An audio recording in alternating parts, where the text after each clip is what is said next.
Hello दोस्तों, आपका MG competition zone में स्वागत है। हमारा रेशियो एंड प्रोपोर्शनल वाला चैप्टर चल रहा है, अनुपात एंड समानुपात, और लगभग ख़त्म होने को है। बहुत अच्छे अच्छे क्वेश्चन आपने किए हैं, बिल्कुल जीरो से लेकर बहुत ऊंचे तक क्वेश्चन किए हैं। इसी टाइप के एग्ज़ाम में क्वेश्चन आते हैं। आज मैं कुछ question third proportional, fourth proportional और मीन प्रोपोर्शनल के भी बताएंगे, यानी तृतीयानुपाती, मध्यानुपाती और चतुर्थानुपाती, जो बहुत ही आसान है। देखिए, पहले मैं कुछ क्वेश्चन और अभी बचे हैं उसी टाइप के, वो बताता हूँ। अभी हमारा क्वेश्चन नंबर 30 आपके बोर्ड पर है। आप 30 क्वेश्चन को देखिए, आप 30 क्वेश्चन को करने की कोशिश कीजिए।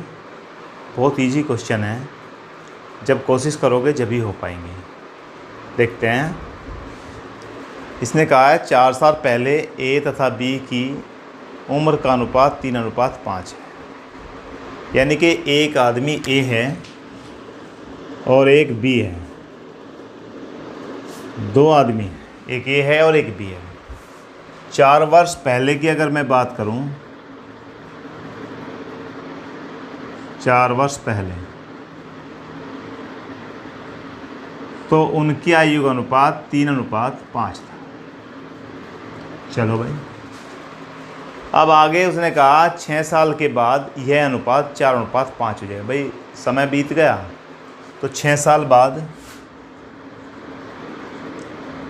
6 वर्ष बाद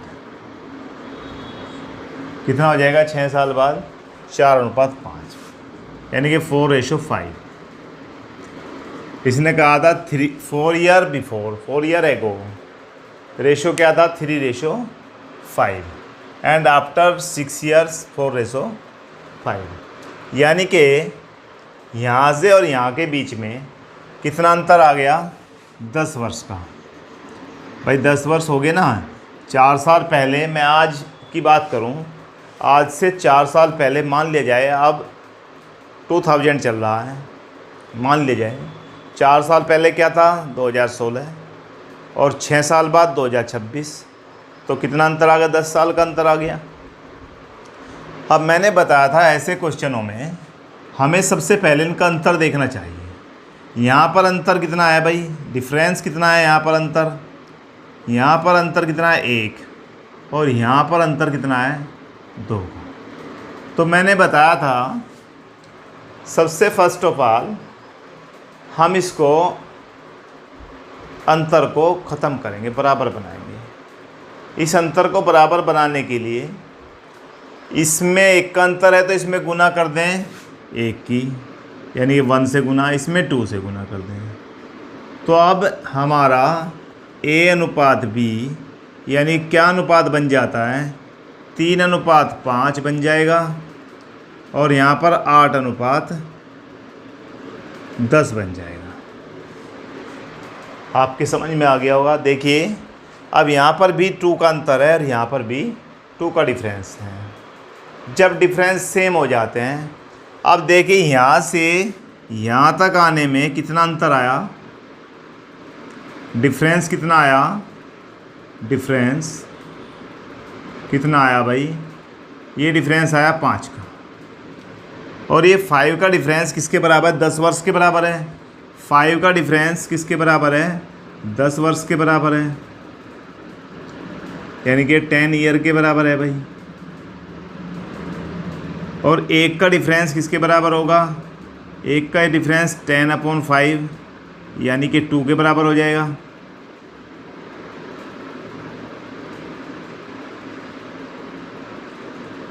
और b जो है, अब कितने साल का है? b यहाँ पर देखिए, ये 10 का है।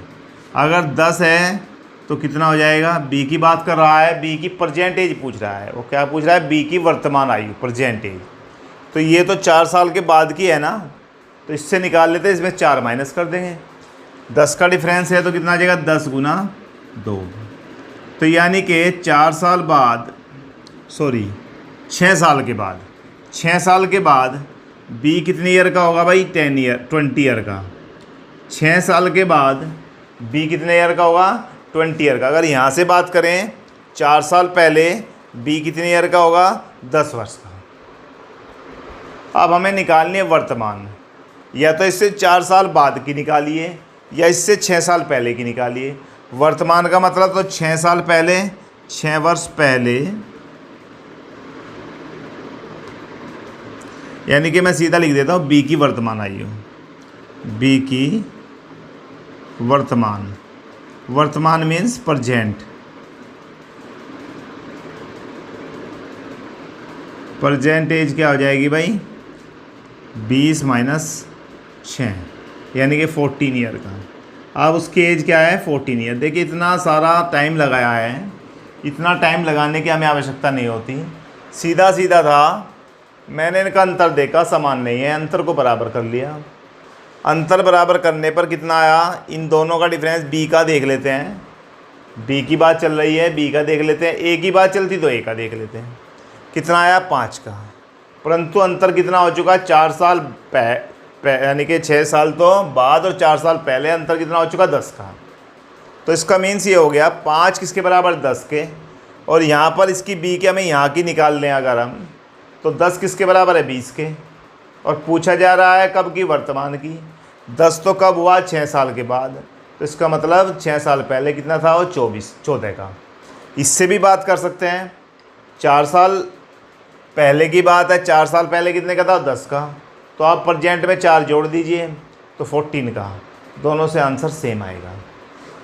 ये केवल इतना काम करने और समझाने के लिए होता है। आगे चलिए, क्वेश्चन नंबर 31 आप पढ़िए। 31 क्वेश्चन में क्या है देखिए। 31 क्वेश्चन, सारे क्वेश्चन इजी क्वेश्चन हैं।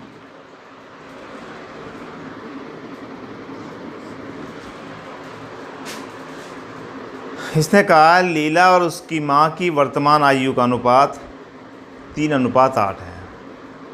लीला है और माँ है।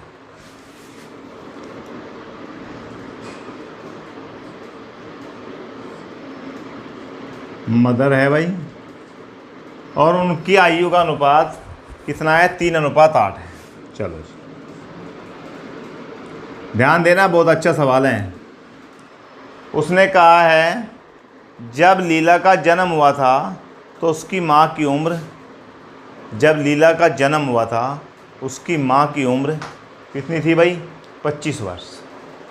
तो माँ की वर्तमान उम्र बताइए, वर्तमान एज बताइए, प्रेजेंट एज बताइए।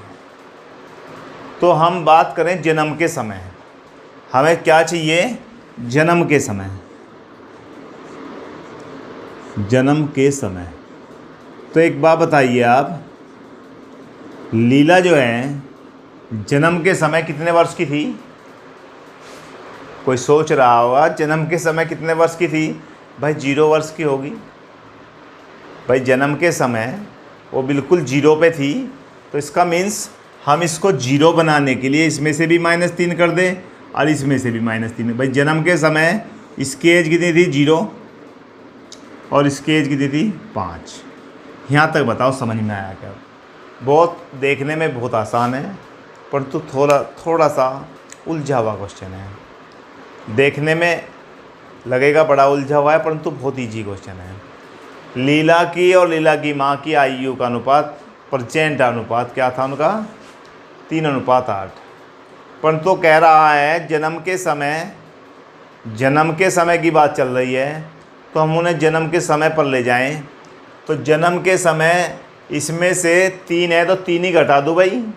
क्यों घटाया मैंने 3? क्योंकि जन्म के समय तो 0 वर्ष की थी और इसमें से भी 3 माइनस कर दी, दोनों में से करना पड़ेगा। ये 5 आ गया। अब सीधी सी बात हो गई कि 5 जो है, अब जो 5 आया तुम्हारे पास, 5 किसके बराबर है? हमें क्या देखना है? 5 जो है किसके बराबर है? 25 के बराबर है। 5 जो है वो किसके बराबर है? 25 के बराबर है। यानी 5 किसके बराबर है? 25 के बराबर है। तो 1 किसके बराबर होगा? 1 हो जाएगा 5 के बराबर। 25/25/5 यानी कि 5। हमें तो ये तो प्रेजेंट एज तो ये थी भाई, उसकी माँ की एज तो ये थी, अब प्रेजेंट में 8। तो 8 किसके बराबर है? Present as.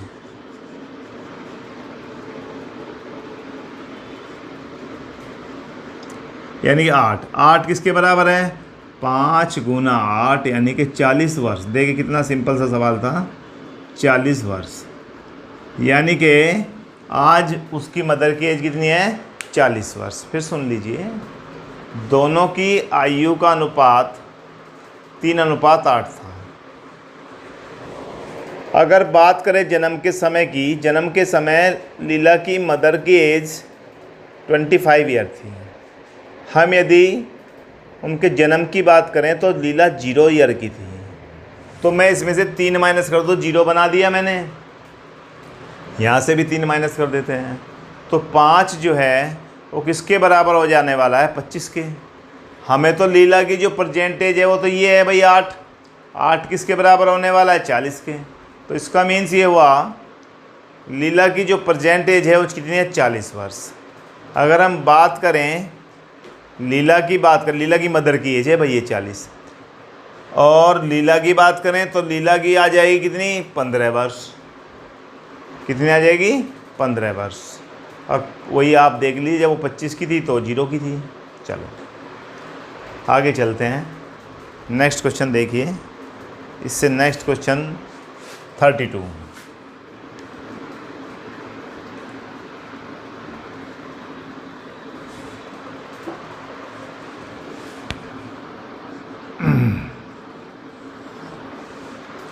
क्वेश्चन नंबर 32 में है, at present the ratio between the age of the Anno and Dimpy is 5:8। ऐसे ही सवाल है। अन्नो और डिम्पी 2 लड़की हैं, उनकी दोनों की प्रजेंट एज का जो रेशो है, एक है अन्नू, अन्नू को हम ए से डिनोट कर लेते हैं, इसको डिम्पी को डी से।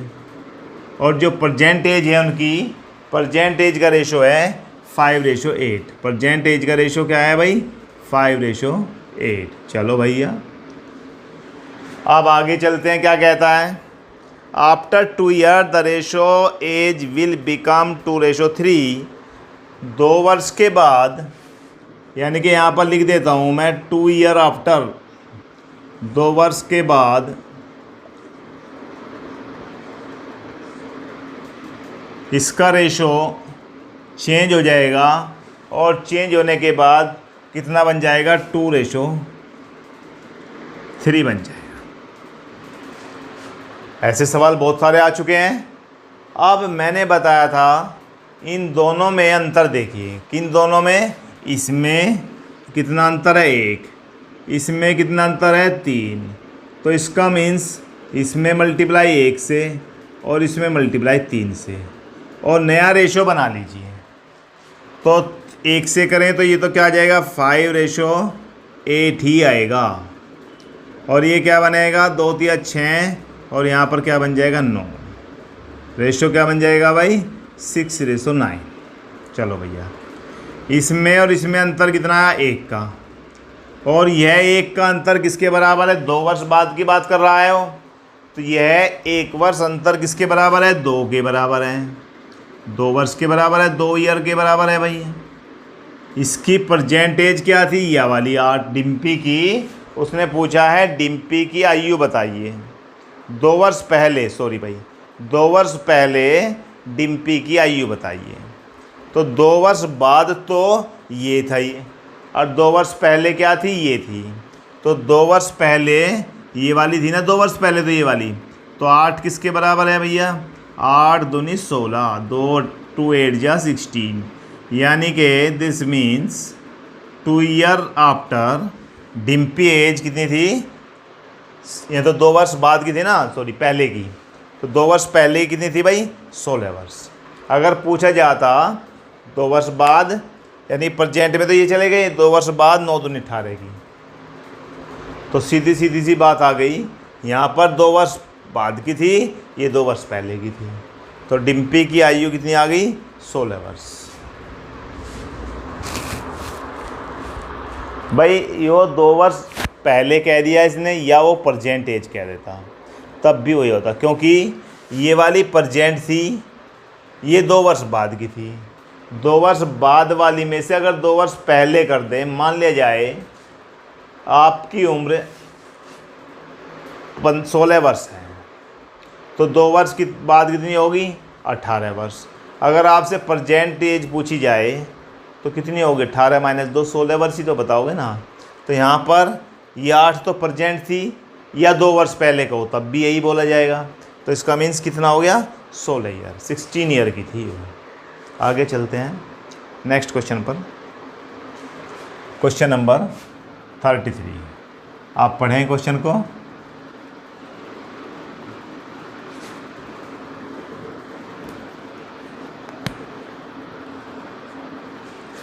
थर्टी थ्री में इसने कहा है the sum of present age of father and son is 45 year. पिता और पुत्र की आयु का सम जो है कितना है? 45। 5 वर्ष एगो, 5 ईयर एगो, ध्यान देना है सवाल में, 5 year ago the ratio their age was 6:1। 5 वर्ष पहले का है भैया। आज दोनों की एज का सम कितना है? 45। तो इसका मतलब ये हो गया, हम बात करें प्रेजेंट की, बात करें sum of present age, sum of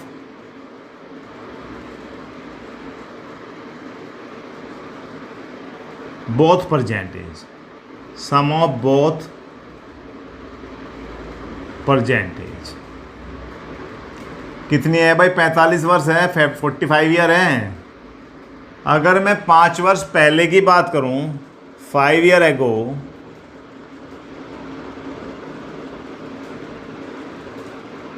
कितना हो जाएगा? 45 माइनस 5। भाई पिता भी 5 वर्ष पहले जाएगा, कुछ इसमें से क्या कर देंगे? 5 ही माइनस कर देंगे। भाई दोनों की एज में से 5-5 घटेगा ना, दोनों का सम था 45, तो यहाँ से भी कितना हो जाएगा? 5, तो कितना आ जाएगा? 35। यानी कि इसका मतलब हो गया 5 वर्ष पहले दोनों की आयु का योग कितना है? 35 वर्ष। 5 वर्ष पहले दोनों की आयु का योग कितना है? पिता और पुत्र की आयु का योग कितना है? 35 वर्ष। तुम कहोगे सर 5 में तो 40 ही होता है, परंतु भाई एक बात बताओ, अगर दोनों की एज 45 है, मान ले जाए 2 व्यक्ति है, उन दोनों की एज का सम 45 है। 5 वर्ष पहले मान ले जाए एक 30 वर्ष का है, एक 15 वर्ष का है। 5 वर्ष पहले एक 25 का होगा और एक 10 का होगा, तो 25 और 10 कितना हो जाएगा? 35। वही बात आ गई, 10 कम करना पड़ेगा। अब उसने कहा है 5 वर्ष पहले रेशो क्या है भाई? 6:1, यानी कि पिता और पुत्र, पिता और पुत्र का 6:1 है। ये क्या है? सम है, योग है। यहाँ पर भी सम कर दीजिए, 6 + 1 यानी कितना हो जाएगा? 7। और ये 7 किसके बराबर है भैया? 7 है 35 के बराबर। तो 1 किसके बराबर आ जाएगा? 35/7। 7 पंजे 35। 1 किसके बराबर आ जाएगा? 5 के। पूछा क्या है? फाइंड क्या करना है? उसने पूछा है पिता की सही उम्र क्या है। पिता कौन है? 6 पर है, तो पिता कहाँ पर है? 6 पर है। तो 6 किसके बराबर हो जाएगा? 6 × 5 यानी कि 6 पंजे 30 वर्ष। पिता की सही उम्र क्या है भाई? 30 ईयर। फिर बता देता हूँ, दोनों की एज का सम 45 वर्ष था। अगर हम 5 वर्ष पहले की बात करें तो दोनों में से 5-5 माइनस कर दिया जाए, तो भाई 45 में से -5 करें और -5 करें तो यानी -10 करना ही पड़ेगा। कुल मिलाकर 45 - 10 35 वर्ष आ गया। चलिए, उसने दोनों की आयु का रेशो दिया है 5 वर्ष पहले की 6:1, 6:1। तो हमारे पास योग की बात चल रही है, तो इसे भी हम योग कर दें, शायद 7 हो जाएगा। अब ये 7 किसके बराबर है? 35 के बराबर है। 1 किसके बराबर होगा? 5 के बराबर होगा। हमें तो पिता की पूछी गई है, तो पिता की उम्र क्या है, 6 थी रेशो में, तो 6 किसके बराबर हो जाएगा, 30 के बराबर हो जाएगा। तो दिस मीन्स पिता की जो उम्र होगी सही वो कितनी होगी, 30 वर्ष। आगे चलते हैं, नेक्स्ट क्वेश्चन देखिए। अब हमारे लगभग काफ़ी क्वेश्चन इस टाइप के होगी। अब थोड़ा सा मैं आपको जिसमें चल रहे हैं अनुपात समानुपात, रेशियो एंड प्रोपोर्शनल, आप सोच रहे होंगे अभी तक हमें मीन प्रोपोर्शनल में बहुत दिक्कत आती है या थर्ड प्रोपोर्शनल निकालने में बहुत दिक्कत आती है या फोर्थ प्रोपोर्शनल निकालने में बहुत दिक्कत आती है। आज के बाद वो समस्या ख़त्म। अब देखिए मैं आपको बिल्कुल आसानी से बताता हूँ। जैसे कि हमें दे दिया जाए A रेशो B और प्रोपोर्शनल टू समानुपात C रेशो D। इसका मीन्स क्या होगा, इसका मीन्स A अपॉन B होगा is equal to C upon D होगा।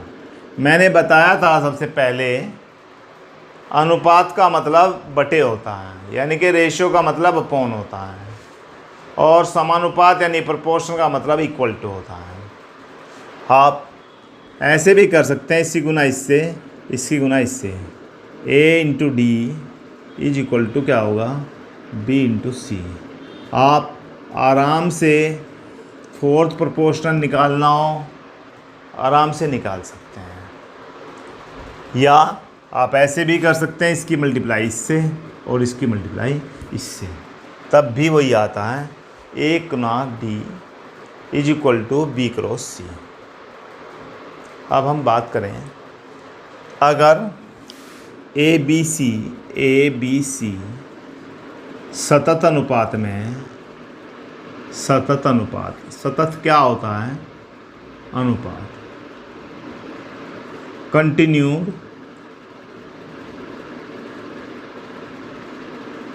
रेशियो। हमें क्या दिया हुआ है, ए बी सी यदि कंटिन्यूड दिया हुआ है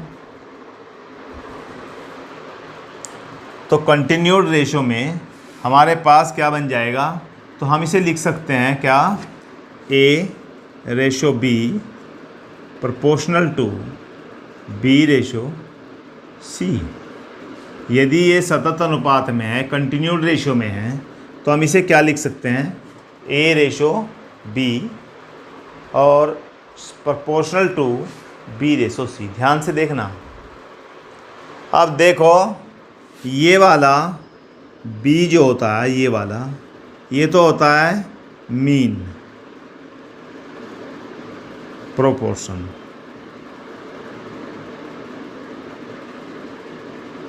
यानी कि मध्यानुपाती। आप लिख लें इनको, मध्यानुपाती।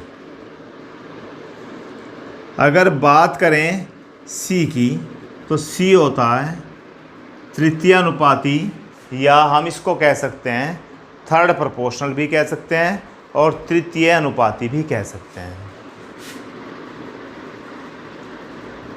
तृतीय अनुपात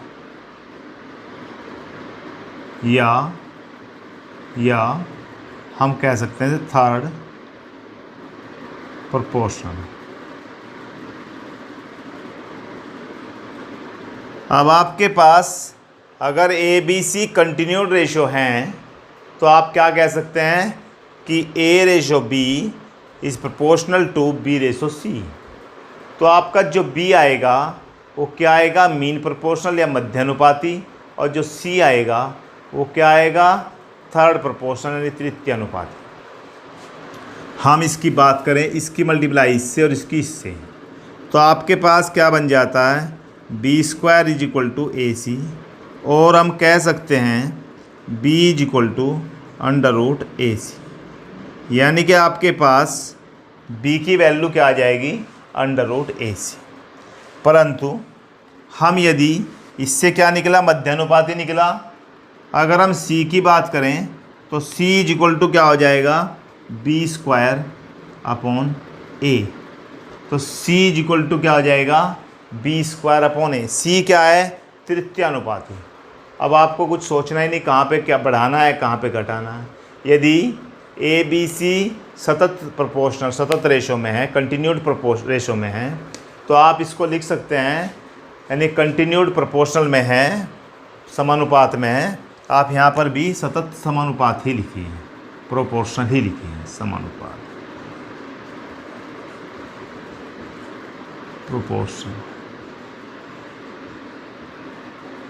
तो आप सीधा सीधा कह सकते हैं A ratio B is proportional to B ratio C, यानी कि ए अनुपात बी समानुपात बी अनुपात सी। हम ए अनुपात बी को ए बटे बी बराबर बी बटे सी भी लिख सकते हैं। क्रॉस मल्टीप्लिकेशन कर दें तो बी स्क्वायर बराबर ए सी आ जाएगा और बी बराबर अंडर रूट ए सी, यानी कि बी क्या है, बी एक आपका मीन यानी कि मध्य रेशो है। अब आप बात करें थर्ड प्रोपोर्शन की, तीसरे वाले की। तीसरे वाला क्या होगा, मध्यानुपाती तो निकल गया, तीसरे वाला सी होगा। सी की वैल्यू इसी फॉर्मूले से C is equal to B square upon A सीधा सीधा निकाल सकते हैं। अब आप इसे नोट कर लें, कुछ 2-4 सवाल मैं से ही कराता हूँ। जैसे कि हमारा क्वेश्चन है,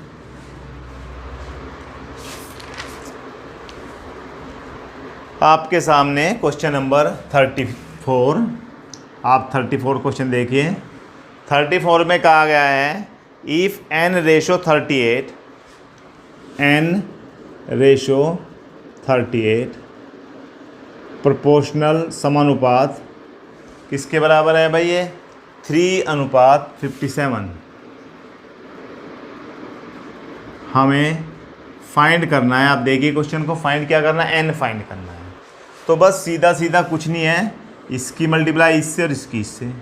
तो n इज इक्वल टू क्या आ जाएगा, n इंटू कर लीजिए, n into 57 is equal to 38 into 3 आ जाएगा भाई। और n की वैल्यू क्या आ जाएगी, 38 इंटू 3 अपॉन 57। काट दीजिए 3 से 19 और इससे कट के आ जाएगा 2। तो आपके पास n की वैल्यू 2 आ गई। बहुत छोटे क्वेश्चन है, और बताता हूँ मैं। जैसे कि आपको दिया हुआ है नेक्स्ट क्वेश्चन 35, क्वेश्चन नंबर 35। आप देखिए क्वेश्चन नंबर 35 आपके सामने है।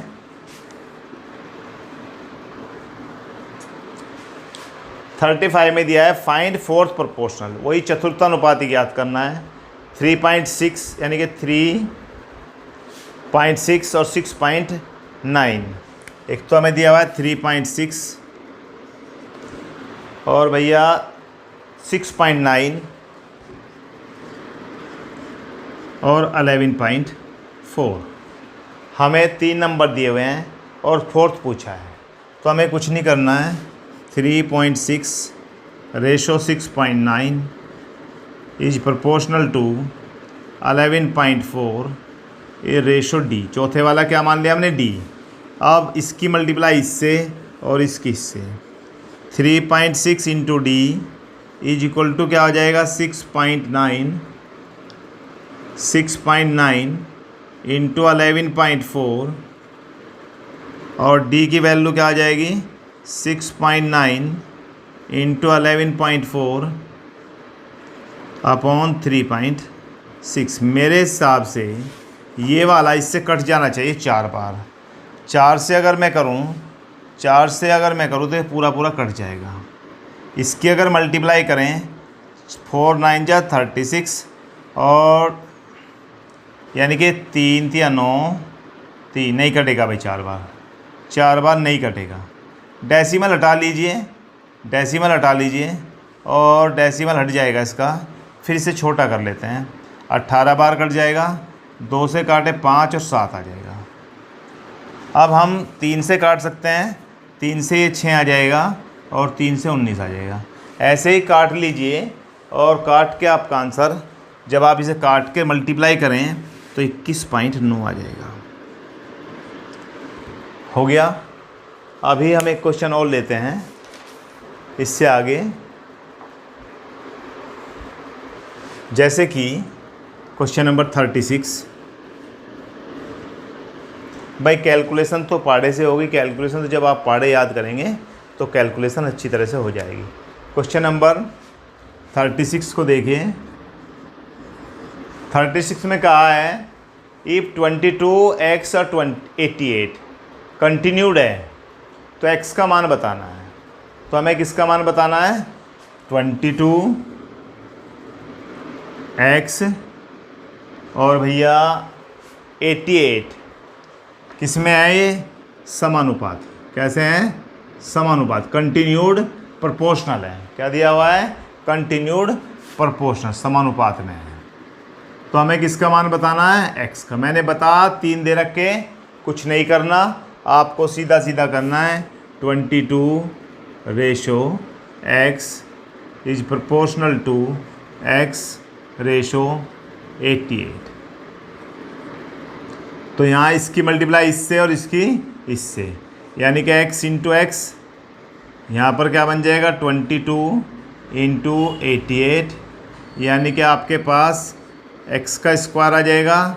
यहाँ पर भी आप लिख दीजिए 22, इसको 22 इंटू 2, दो दो के पेयर ले लेंगे, दो में से एक ले लेंगे, तो x बराबर क्या आ जाएगा? 22 इंटू 2, यानी कि आपका आंसर 44 आ जाएगा।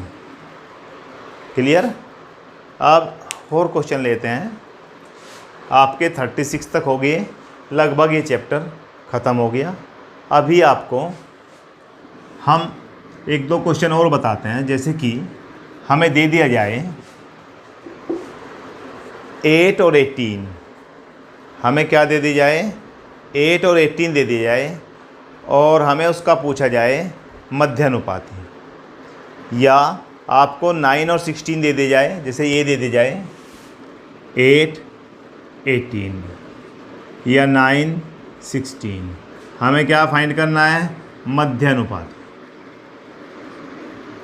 मध्यानुपाती मैंने बताया, मध्यानुपाती में कुछ नहीं, आपको ध्यान रखना। एक नंबर ए ये दे रखा है, एक नंबर 18 और दूसरा नंबर दिया हुआ है 8। ये 8 था भाई। हमें मध्यानुपाती ज्ञात करना है। ये कंटिन्यूड प्रोपोर्शनल में, तो आपको कुछ नहीं करना है। b बराबर √8 इंटू 18 कर दीजिए। यहाँ पर आ जाएगा 144 और b की वैल्यू क्या आ जाएगी? √ कर दें तो 12 आ जाएगा। ये तो आपका इस तरह से मध्यानुपाती निकल जाता है।